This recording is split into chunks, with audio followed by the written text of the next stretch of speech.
The Obama administration has issued sanctions against Vladimir Putin and Russia for alleged cyber interference in American elections. This action by the president comes 3 weeks before the Democrat leaves office. The decision has sent diplomatic and political reverberations around the world and nation. Questions being asked: how will Russia and Putin respond? What will Donald Trump do, given his prior statements to date?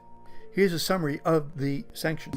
This is for sure significant escalation. I'm almost certain that these are taken under an executive order that has never been used before, and that alone is also significant. But to take action against those intel individuals and diplomats in town, it's significant. It's even more than naming and shaming, because these sanctions have an actual practical effect. What will these sanctions do that previous ones, like the ones in response to Russia's invasion of Ukraine, do differently? It's really just adding more names to the group. So that's tightening the noose around any of those close advisors around Putin, making it harder for those individuals to move money, maybe move money on his behalf. How are our nation's leaders responding? Retaliatory measures announced by Obama today are long overdue. There's a small price for Russia to pay for its brazen attack on American democracy. We intend to lead the effort in the new Congress to impose stronger sanctions on Russia. Minority Leader Nancy Pelosi also called it a brazen assault, said that Obama has taken actions to punish Russia, and Congress must move immediately to launch a bipartisan independent investigation. Senate Majority Leader Mitch McConnell also issued a statement. He blasted President Obama for 8 years of ineffective foreign policy, said that the Russians are not our friend, further blasted the Obama administration for not dissuading Russia from attempting to breach our cybersecurity system or harass our diplomats in Moscow, said the sanctions are a good first step, and also said that Congress must also work to ensure that any attack against the United States is met with an overwhelming response. Donald Trump, well, the president-elect released this statement: "It's time for our country to move on to bigger and better things. Nevertheless, in the interest of our country and its great people, I will meet with leaders of the intelligence community next week in order to be updated on the facts of this situation." All of the intelligence reports, and we would be the president-elect.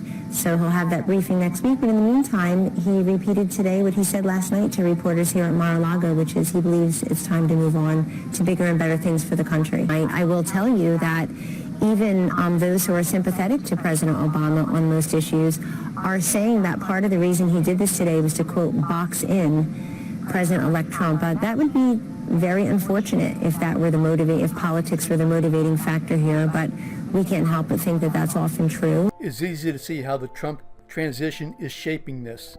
To date, Donald Trump has denied the Russians hacked. His statement today and last night, in which he said it was time to move on, suggests he has not bought into the U.S. intelligence, and he will simply rescind Obama's orders. Or will he? Listen, because they were done under presidential authority and not congressional authority, President-elect Trump could reverse them. It is technically and legally doable. If he were to do that, though, unfortunately, it would undermine the entire sanctions regime, because sanctions are imposed to target the behavior for which a country or individual or company is engaged in. And if that behavior hasn't stopped, then it would come off pretty weak to dismantle something like that. So for now, it appears that Congress supports the sanctions. Trump, who repudiated any Russian hacking, but who will review intelligence next week, is in somewhat of a Russian dilemma. If he continues to claim the intelligence is wrong and does not explain why, then he could have a price to pay in both Congress and the intelligence community. And then there's one other possible major development. Today, the Russian government-owned organization published an alleged letter from Carter Page, a friend of the Russian government and a former Trump campaign advisor, the article claimed. According to Sputnik News, Trump's former advisor calls new U.S. sanctions complete lack of diplomacy, says yet another example of why America must redistribute the heavy-handed power of the U.S. government and place it back in the hands of the people.